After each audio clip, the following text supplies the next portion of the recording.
Assalamualaikum warahmatullahi wabarakatuh.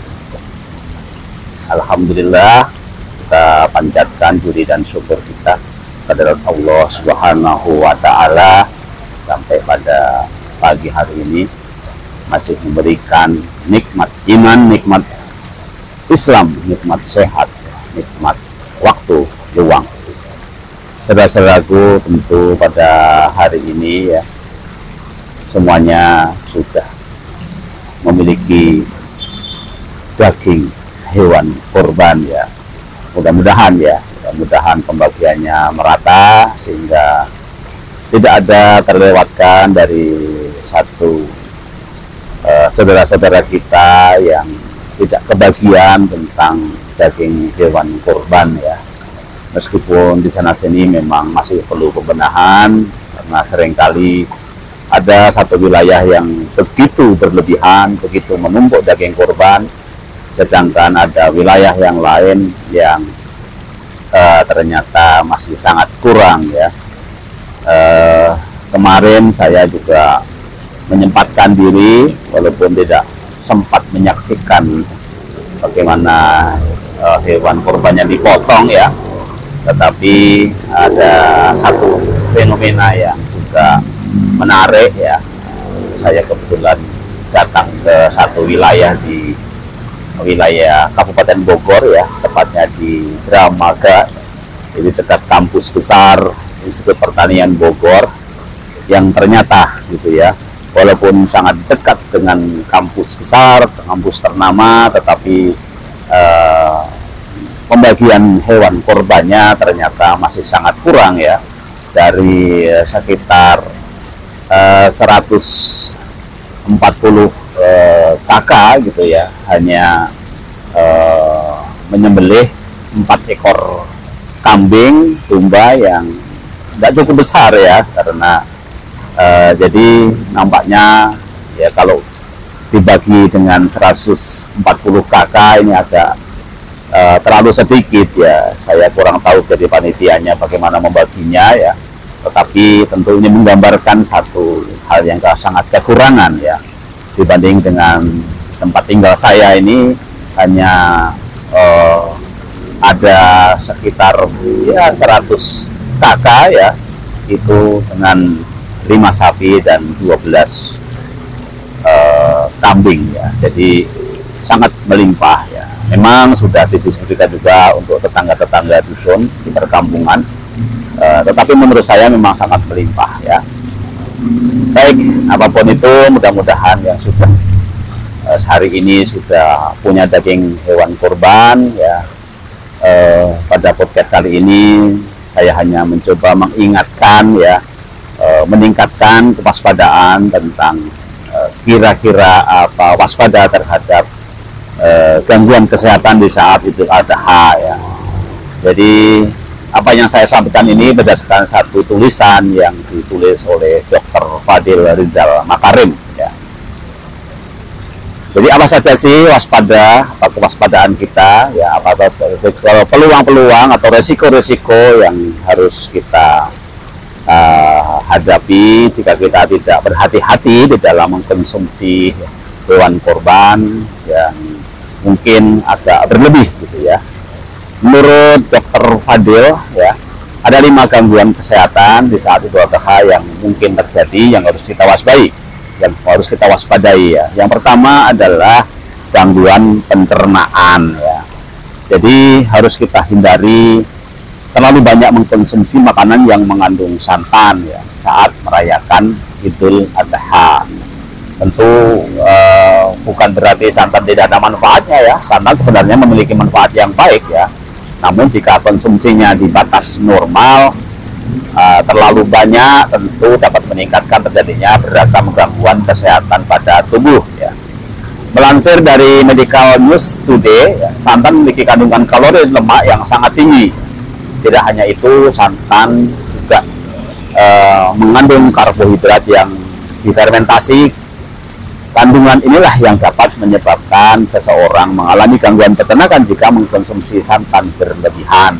Bahkan meskipun jarang terjadi, terlalu banyak mengkonsumsi santan ini dapat menyebabkan alergi pada tubuh ya. Jadi waspada yang pertama di saat Idul Adha adalah gangguan pencernaan kalau karena terlalu banyak makanan yang bersantan ya. Kemudian yang kedua, saya kira ini juga sudah menjadi rahasia umum dan kita perlu waspadai ya, apalagi yang memang hari-hari ini memang sudah menderita hipertensi, yaitu tentang kadar kolesterol ya. Jadi waspada yang kedua adalah kolesterol yang harus kita waspadai ya. Makanan dengan bahan dasar daging kambing maupun daging sapi tentunya akan banyak disajikan pada momen Idul Adha. Namun perhatikan pengkonsumsian daging saat Idul Adha yang lagi-lagi terlalu banyak mengkonsumsi daging ini akan meningkatkan risiko kolesterolnya akan meningkat. Melansir dari American Heart Association ya, kolesterol yang tinggi ini dalam tubuh dapat meningkatkan risiko gangguan kesehatan lainnya seperti penyakit jantung hingga stroke.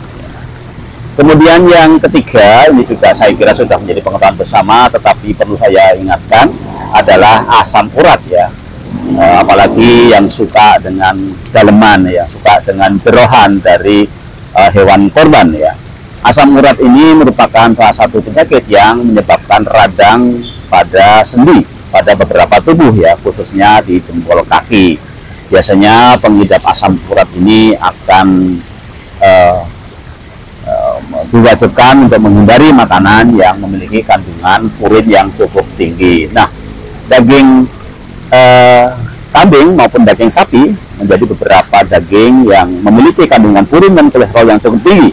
Jika ingin mengkonsumsi daging merah, sebaiknya batasi pengkonsumsiannya dan buanglah lemak yang ada pada daging untuk menurunkan resiko asam urat.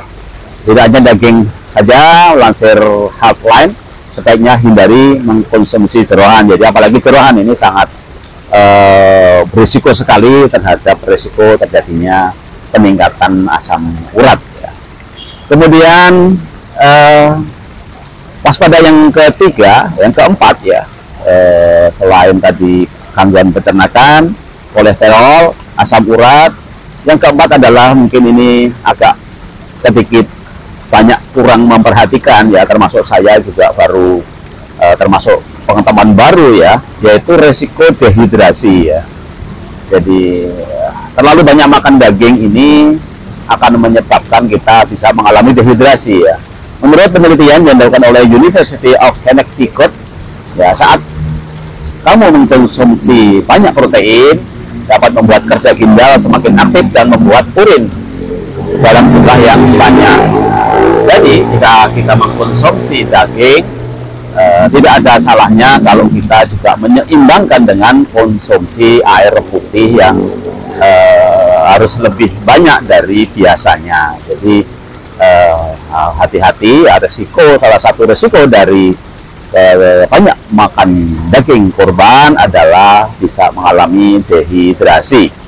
Kemudian yang terakhir, menurut Dr. Fadil tadi, resiko ya kita banyak mengkonsumsi daging kurban adalah kita bisa mengalami sembelit ya.